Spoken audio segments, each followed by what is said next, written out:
Hello. Can everybody hear me all right? Magic. I love it. So good afternoon, everybody. My name's Neil Rennison. I am the acting game dev exec here at SAFC.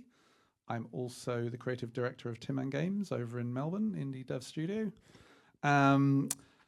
Welcome to the Opportunities for Developers panel. Look, whether you're sitting here with nothing but an idea, have a prototype demo, or you're mid-development on a production, this could be for you.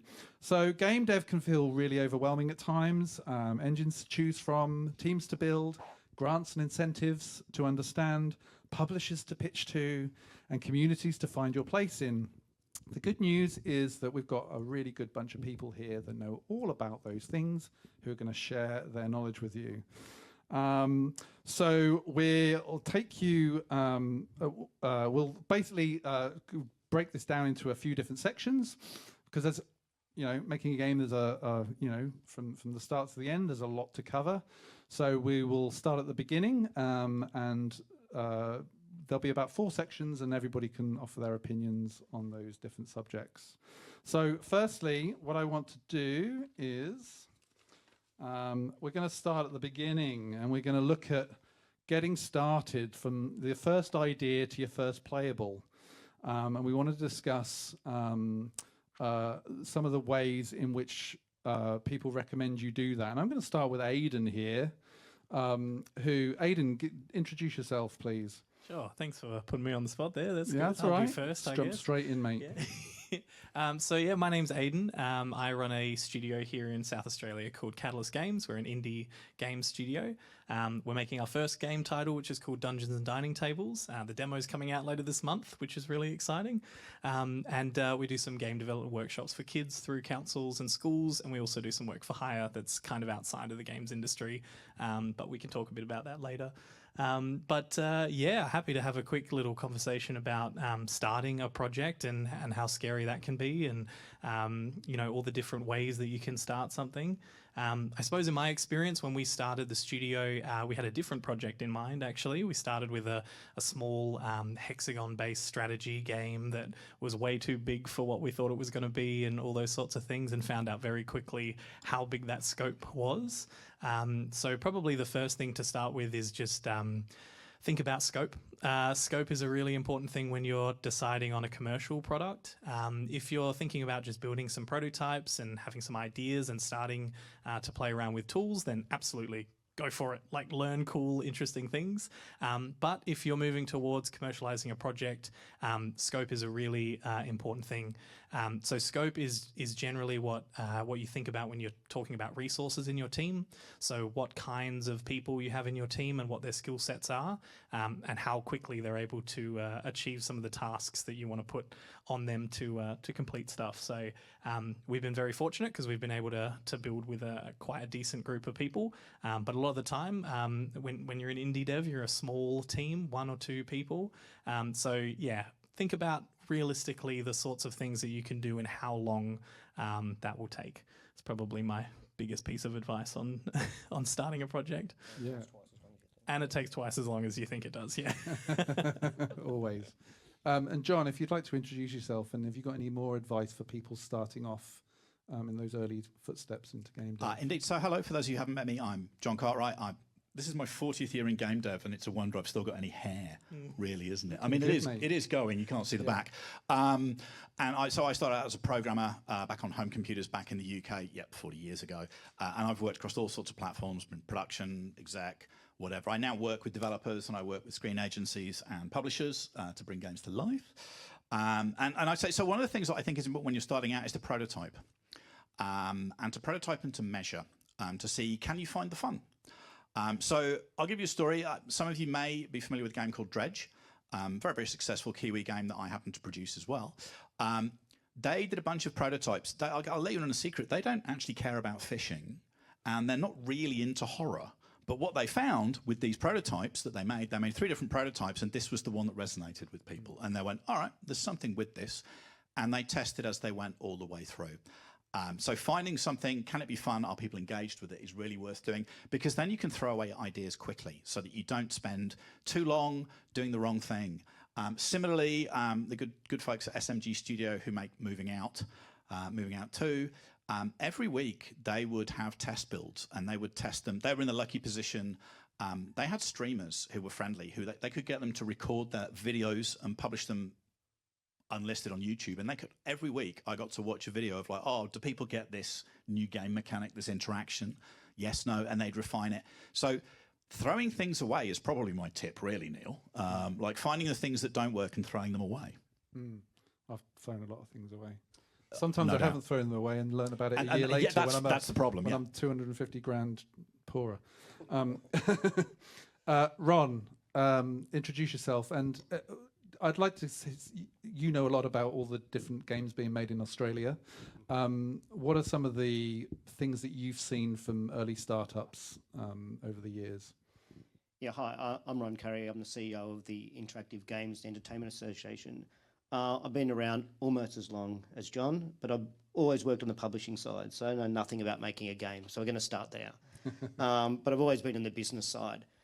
I guess I forgot the question. I'm going to answer what I think you asked me. I guess what I've seen in Australia, particularly in the dev scene, is people willing to take risks on product, on trying something new, or iterating on something that's been around for a while, but just finding that je ne sais quoi, like that, just the little thing that makes it a little bit different and makes it stand out. You only have to walk around outside today to see that what's happening there. But I think that's it. It's just finding, like John said, throwing away the stuff you think you like to find out what the consumer wants. And does IGEA do anything to support early startup game devs? Indirectly, yes. Like we come to all these sort of events. The Sage events, we do it in every state. We work hard with the screen agencies, so whether that's on a state or Commonwealth level, to talk to them about how they can offer support for startups, and just ensuring that the whole ecosystem is as friendly as it can be to start. You've got your Educates we've got program as well, is that we've right? got our Educate Summit, so that's both talking to educators, so we ensure that when people are coming out of education that they are work ready, or as work ready as you can be. I mean, every studio is different, but you're ready to take over that challenge. And we also have our education summit where lots of students can join us and talk to developers and see what's going on. Yeah. And you've got some podcasts you run now? Is that Yeah, right? Jens runs a series of podcasts. He's on our team, and those podcasts cover a wide range. It could be about making games. It could be understanding analytics. It could be about what marketing looks like. So if you go to the IGEA.net website, there's a whole bunch of podcasts there. Yeah, great. Thank you for the ad. That's all right. I'm just trying to help. Okay, so listen, the next subject that I kind of want to delve into is looking at grants, incentives, and government support. As I've already alluded to, I'm working for SAFC, and we have our own grants here. We've announced the Digital Games Fund last year, which has turned out to be very, very popular. We also have our video games rebate. We have a bunch of other programs as well. We sent some developers off to Gamescom last year, and all the states all have different programs. Some of them are similar, some of them differ. And then we also have our bigger body, so Screen Australia, and we've got Dakoda here from Screen Australia. Do you want to introduce yourself, Dakoda? Yeah, hi, I'm Dakoda. I'm one of the games investment managers at Screen Australia. I've been in the role for about 2 years, and our job is to administer the grants and the programs that Screen Australia offers to game makers across the country, with obviously our remit being all of Australia. It's really important for us to get out and support everyone wherever they are, because we want them to make games without having to travel somewhere that they don't want to live just because they want to make games. Cool. And so what sort of funding do you offer at Screen Australia? So at the moment we have 2 main project funds. The Emerging Game Makers Fund, which offers up to $30,000 for an emerging team, sole trader or a small company to work on a prototype. And we also have the Games Production Fund, which is up to $100,000 to take a prototype from wherever you're at to a milestone of your choice. So that could be to release, or it could be to a private demo to show to publishers, or a public demo to use as part of a Kickstarter. It's very much sort of a choose your own adventure sort of a setup, because we know that there's a lot of projects that have a lot of different needs, and we can't make a bespoke program to sort all of them. So yeah, we do our best to be flexible in that regard. We also do other activities. We have the Future Leaders Delegation, which takes some delegates this year to Bit Summit. We do have one of our delegates with us, but that's a secret, so don't tell anyone. And yeah, we're really looking forward to elevating the sort of next generation of leaders in terms of community, so that everyone uplifts each other as well. I'll say, sort of on behalf of screen agencies, we always want to do more than we can. So please work with screen agencies and be generous and supportive, because we're here to serve you, and that interest is there. There's just a lot of government stuff that you can't peek behind the curtain and see. So yeah, make sure you pass on feedback and be as constructive as you can be. Yeah, that's great. And it's important to note as well that you know, Screen Australia can be coupled with state funding as well. Yeah, we are different agencies. We talk, we have regular meetings, we work together so that we can complement one another. But each agency is different and has different priorities. So when you are looking to apply for stuff, use their templates, use their resources, look at their guidelines, because it's not a good idea to just think that if I get one, it gets me everything. There are different priorities based on the needs of different constituencies. So it does mean extra work, but that's great, because if you want to think about publishing, not every publisher is the same. So same process applies. Yeah. Learning to do your pitch deck and do it well. And it's also worth noting there are other things like the digital games tax offset as well, which, okay, you need to be spending $500,000 of eligible spend to be able to access that. But with some very clever planning and obviously a good game idea, there are ways in which you can, you know, use all these different funding mechanisms and stack them, which essentially enables you to, you know, put together quite a lot of money to start building out teams and getting your games made. So it's always something to bear in mind. Our last panelist here is Ben, and I'd like to talk about, because it's not just, you know, funding agencies and whatnot. There are other areas of government that also offer support. And I'd just like, if you want to introduce yourself and just suggest some of the things that you've been involved in. Sure, yeah. Ben Kirchner, I'm the Business Investment Advisor at the Adelaide Economic Development Agency. So it's part of the city of Adelaide. They have an economic development agency. So we're really about trying to encourage jobs and investment, attract tourism. So, and I've been involved in it for about, 5 years or so. And really, to me, I've been quite excited and about championing the opportunity. And from our agency, we look at it as export opportunity, jobs, and we're really quite keen to support the creative digital sector more broadly. So, and like I said, to do that and to grow that in the city, we're really keen to drive the ecosystem development. What does it make to make it thrive? So really, we're really keen to support sort of the founding organisations and agencies that are doing it, and we will work collaboratively to do that. So when it comes to stacking funding, we're right behind that, you know what I mean? We would love to work where maybe Screen Australia is doing something, or whether SA Films Corp's doing, or whether it's Department of State Development that's doing something to make things happen. So we know it's hard for you, but I know we want to give those. So we've played probably really at the sort of small end of scale, where it's just that small bit of money that sort of can get you to that trade show and offset some of those costs. So we're more than happy to sort of help people to go to BitSummit. We've done the Gamescom, GDC. Really got to have a sort of commercial lens when we sort of look at that. We want to know that we're sort of supporting those projects that have got commercial insights. But we like to sort of think that we're really happy to do that and take a punt, take a risk. We know a lot of people are going to learn from those opportunities to go overseas and just sort of understand the market a bit better. And we're not going to ask a pound of flesh for every dollar that we put across. That we know that there's. So we make it pretty light and easy in terms of just being able to apply for the funds and just just report back to us, because we as an agency want to learn from your experience. So we do that. we've done, supported Games Plus. We've done some support where people can have a dedicated desk and hot desking arrangements, so subsidising arrangements. So really we want to also help people immerse themselves into the industry, like what's the entry points, to sort of get a bit of an understanding, who's my community, how can I learn from each other?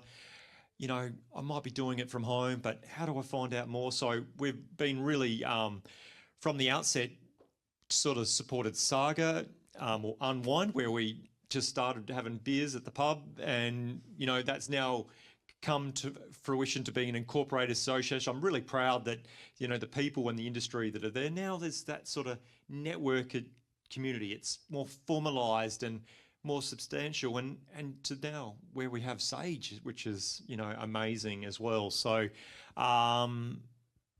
so probably a community builder. Yes, we'll chuck a bit of money in for people to go overseas, and we're also open to new ideas. So if you've got a good idea that can help champion or support the industry more broadly, we could maybe come at that. You know what I mean? If the business case stacks up and we've got money in our pocket, in our budget, we'll jump in on board with other agencies or whatever.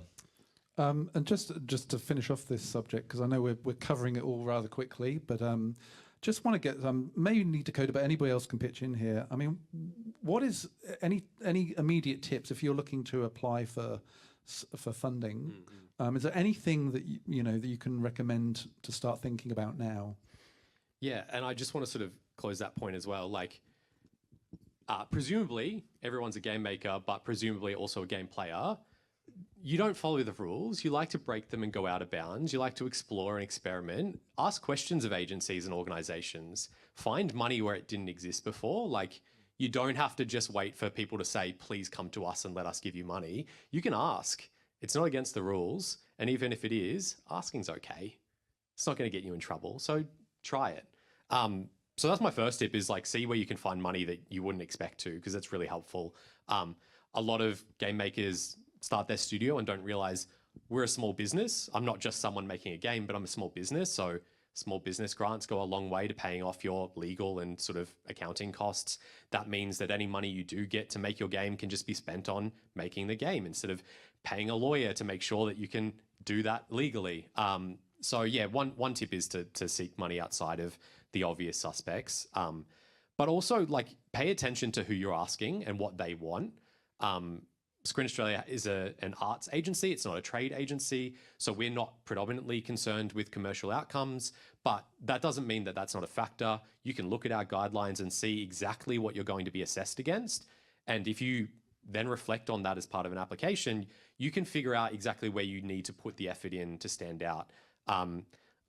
Also keep in mind that we do get, and every agency, I'm sure it's been the same for you guys recently, get a lot of interest and appetite. We can't serve everyone in the way that we want to, but if you want to stand out and you want to guarantee money, you need to show the value in your project, in your team, that reflects the value that that agency or organization wants to accomplish. So a little bit of homework goes a long way in preparation, acknowledging fully that it's always a lot of work, and we respect that. But yeah, it's a cutthroat business sometimes, and when money is scarce, you have to work hard to get it. So do yourself the justice of seeking it out. But I'll throw to everyone else for funding tips as well, because I'm sure you've been in the mix as well. Mine's not a tip so much about the funding, but I know it can be really intimidating that I've got to talk to government.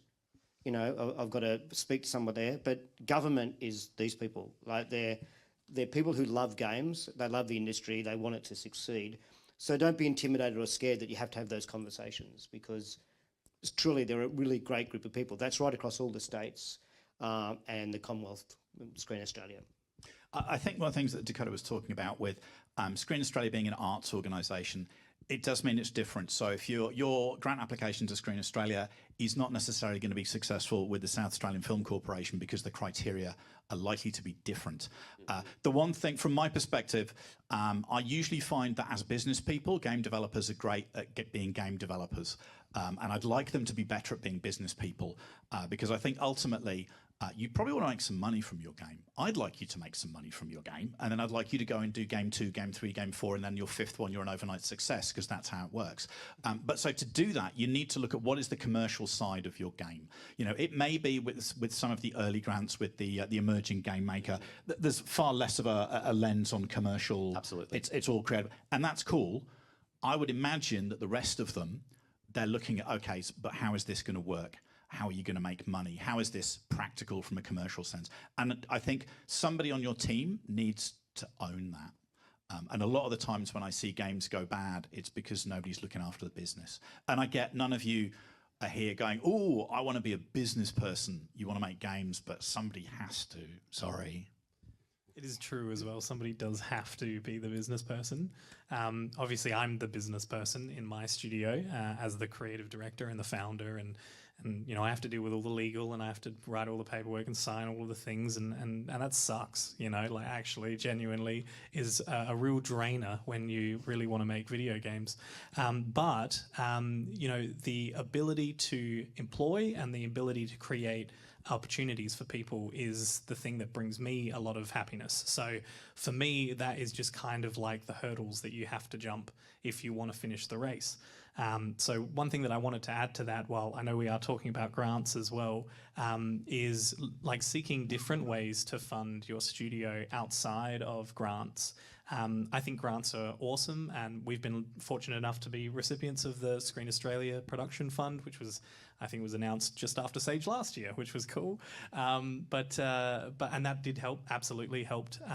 But the problem with grants is that it's not sustainable income. It's not something that comes in every month from a product that you can tweak and you can improve and those sorts of things. So while I think it is definitely a piece of the puzzle, thinking about it as a business is incredibly important, and finding ways to create revenue in your business, whether that's through a Patreon subscription where you have your artists go on live stream, or merchandise. We have merch that we sell at our booths every time we do a convention, and that's great. People love the stickers, and they love the desk mats and the keychains and stuff, or things that utilize your skills in a different industry. So we do game development workshops, which helps us to kind of keep everybody employed, and it helps us to essentially sharpen our skills, but it's also technically not games, because it's learning and it's education and that sort of thing, even though we do it in a fun gamey kind of way. So that's probably the biggest thing I would encourage from like an early startup standpoint, is how can you get to revenue quickly, if that is a focus for you in your studio. And it's definitely a focus for my studio, but like games, it is completely bespoke and completely up to you guys how you want to build your lifestyle around the company that you're building. Keyword there is company though. So yeah, have a think about that if that's something that aligns with you. And once you hit that 5th project overnight success, then you can pay someone else to do the biz dev. Absolutely, so, definitely. Then pay do the hard work early so that you can offload it later. And I'm available and expensive. So segue. So you've got your funding, you've got your game, and you don't want to have to publish it yourself, so you go out looking for a publisher. So publishing, chasing publishers is a thing, and pitching to publishers is very different again to pitching to agencies for money. John here to my left is very experienced at looking at pitch decks to publishers. What do you want to see? I want to see your plan. I want to see how does it work as a business? We're back to that business thing, sorry. But it's like, how much is the game going to be? How much money do you want? When's it going to ship? I want all these things planned, and they might change, but if you don't know, nobody can invest in you. I see a lot of pitch decks where people say, oh, we want to do this, and oh, we'd love to do this. No, what are you going to do? I don't want your hopes and dreams. What do you want to do? What's it going to cost me? How long is it going to take? And then can I make money out of it if I'm the publisher? So a lot of times I'll see people will come with pitch decks and they won't have a price for their game. And it's like, well, how can any of this work if we don't know what the price of the game is? Again, it comes back to this business. There's, also telling the story of where you've come from. You know, you need to have your elevator pitch. You know, if any of you were in the marketing panel we did last, we talked a whole bunch about that. When did you start? You know, presumably you've been at this for a while. You're, you know, like documenting, hey, we've been working for this on a year. We had a grant from Screen Australia. Do you know what? That's a good thing. If a publisher sees that Screen Australia or South Australian Film Corporation, if somebody has already invested in this game, then hang on, there's something in it. Because last time I checked, you're not Oprah, are you? Well, I mean, should we all check under our chairs? And it's like, you get a grant, you get a grant. I'm pretty sure they're competitive. my daughter's in the audience, and I might give her a car. I'm away sorry. one Yeah, day. trying to protect your secret identity all these years. But the point is that they're competitive and they are assessed. And if your game is rubbish, a screen agency is not going to give you money. So one of the things that I always advise people is like, why get the screen agency logo on the front page of your pitch deck? Because instantly it's like, oh, hang on, this is something. Oh, all right, cool. So yeah, that's. I mean, just stop me, Neil. I'll talk for the whole hour. You've got the next 10 minutes, mate. Oh, right, okay, cool. That's sweet. So, no, I mean, it's giving enough information, but not too much. They don't want, you know, if I'm looking at a publisher, if I'm looking at a pitch deck for a publisher, I don't want to see your game design document, right? Not now. Like, I'm going to see hundreds and hundreds of pitches a year. I always tell people when I run my pitch workshop, it's like, if you can get to around about a dozen slides, cool. Because that's enough time, right? Especially if you're pitching it to somebody, and especially if, you know, we were talking about sending people out to Bit Summit and sending people out to Gamescom. If you're going out and pitching, can you do that 10 times a day? If your pitch deck is so long and if it's so complicated, you've done that, right, Neil? Many times. Yeah. In corridors at GDC and absolutely. other places, yeah. But it's the whole thing of it needs to be concise enough. But the idea is you're selling the excitement. You're selling the potential of like, ooh, right? So you need to sell them on the concept. You need to get them excited about it, but you also need to tell them what it's going to cost and let them do the sums of how it's going to make money. Because ultimately, they want to make some money. And if they make money, you will make money. And I would like you all to make money as game developers. And it's okay to ask, to say what you need. Absolutely. Like, tell them how much money you need. Yeah. Be very clear about it. It's not what do you think it's worth?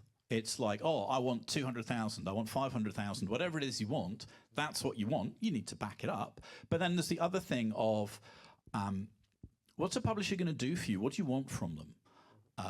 You know, it's not and just what are you willing to give up? Well, exactly, yeah. It's a two-way street, and it's an audition both ways.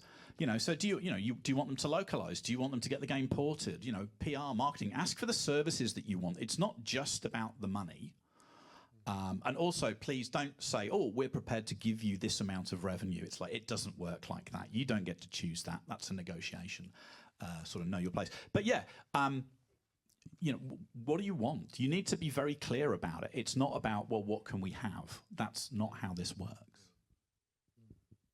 Have you ever seen any red flags that pop up in these kinds of conversations that people should be aware of?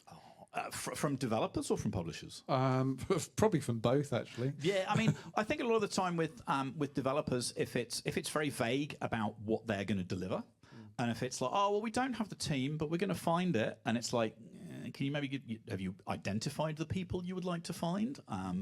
That kind of thing. I think from the publishing side, I'm not going to say that. What you'll find is everybody will have a horror story about every publisher. You can find somebody that thinks they're awful. That doesn't by default mean that they are actually awful, but you need to read through that. There have been a bunch of kind of service publishers that have come in that are not what I would call full service. So they're services only. So they may not have money to give you, and they may just do publishing and distribution. And it's like, okay, is that enough for you? It's like, what do you want out of it? If you want marketing, are they going to do that for you? And if not, what are you getting from them? I've had a few people talk to me when they've had offers from, you know, these kind of publishers, and they're not all bad, and you know, they can be the right choice for some folks.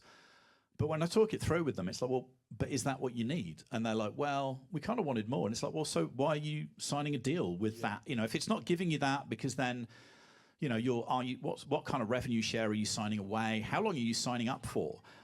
You know, there have been broadly, if you sign a publishing deal, you're giving them the right to publish your game for a fixed number of years. But I've also seen ones that are in perpetuity, which is dreadful, so that like they have the right to publish it forever, which is awful. What happens if they go under? You know, all these things, or not publish it. Yeah, exactly. So, yeah, there's so many red flags. That it's about, you know, you need to be clear about what you want and what you're prepared to give up, and you need to be clear what you are getting from them. Yeah. I know that probably sounds very scary as well to some of the people in this room. Including myself. But yeah. I mean, there's absolutely publishing is a huge way to fund your game, but there are a lot of different things going on in the publishing space at the moment as well. You know, the first deal is probably not likely to be the best deal, and it's also probably not likely to be the one that you want. So even if you just as a cautionary warning as well, make sure you do know what it is that you want, because even when you've started your project, you probably don't know exactly what it is that you want or that you need for the project. So definitely talk to someone like John or a lawyer or someone who has been through it a few times when you're making those decisions, because you don't want to get stuck in something that doesn't suit you. And yeah, there are ways out of things as well, but yeah, ultimately, if you don't have to deal with that process, it's much better. So. Yeah, also just to add as well, just from personal experience here, it's not just publishers as well that you can pitch to. There are also platform holders. So a lot of the people, you know, somebody like Meta who are trying to get people to play more VR games, you might be making a VR game. There'd be a really good a bunch of people to pitch to. Similarly with PlayStation and a bunch of the other platforms. So, you know, always just keep in mind what it is you're trying to make and how you're going to try and get there, and just tap up the right people. That you never know, you might be surprised. There might be some interest from some of these platforms as well. And like, I know it's a sort of a validation thing, but like, a publisher is not the only way to go about it. If you're seeking a publisher because you don't want to self-publish, yeah, fair enough. But is there an agency that can help you self-publish, take some of that burden so you're not going through the same competitive process, trying to seek publishers that are being bombarded with pitches all the time? Is there someone who provides that service where it's just literally a vendor relationship? Is that vendor relationship strong enough? Do they have the right skills and experience for what you need? But like, a publisher saying your game is cool is not the only reason that your game is cool, right? Like, you're making it because you believe in it. And if you've gone through all the processes of throwing away your idea and sort of revising it to make sure the audience also cares, that's who you're trying to get to. Find the way that you get to your audience. It doesn't need that external validation of a publisher in every situation. For yours, it might, but like, I want you to grapple with that idea and not take it as a default, because it's not necessarily the path to joy when we see like the market contractions that have happened over recent years and think, oh no, that must mean I have no hope and my games are all bad. Not a healthy way of thinking. And if a publisher has found it because they think it's cool, that means other people also think that it's cool. So depending on how many people think it's cool, more of those publishers will also tell you how cool it is. So yeah, it's a good indicator that you are doing something right and you might not necessarily need them. Okay, so going to go to the next section of the talk, which is all about, you know, building your team, your studio, and also if you're, you know, your career path generally as well within the industry. And I just want to put it out there to anybody here. What are the best ways to find collaborators to work with on your games, especially if you're missing a valuable skill? You know, if you're not a programmer and you need to find a programmer, what are the ways to go about doing this?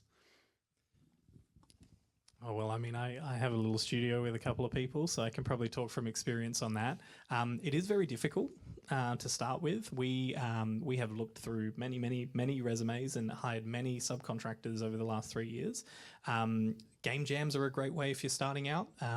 Going to school is a great way if you're starting out. I started at AIE, and I came in as a mature age student. Gross. Yeah, no, it was really great because I got to meet a lot of really interesting people that were also working on cool ideas. And a lot of them just kind of gravitate towards each other. If you're doing something cool and they're doing something cool, you might want to do something cool together. And that's how we found a lot of our core team. But also we had a lot of great references from people. We went to a lot of conventions like this. We met other developers who are also making cool projects. And yeah, just generally around the industry. I would also say to be very careful about hiring people as well. Hiring people is such a big step as a studio. Definitely take a very safe path to hiring people. We're very fortunate. We've just hired our first full-timer. Hooray. So we did that back in September, which is great. But that was still a process to get that all organized. And now I have all these other jobs like figuring out what super is and all those two.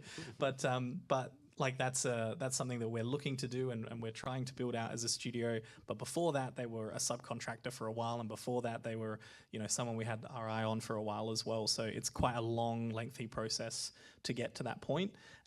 Maybe you and a couple of friends might want to start something together.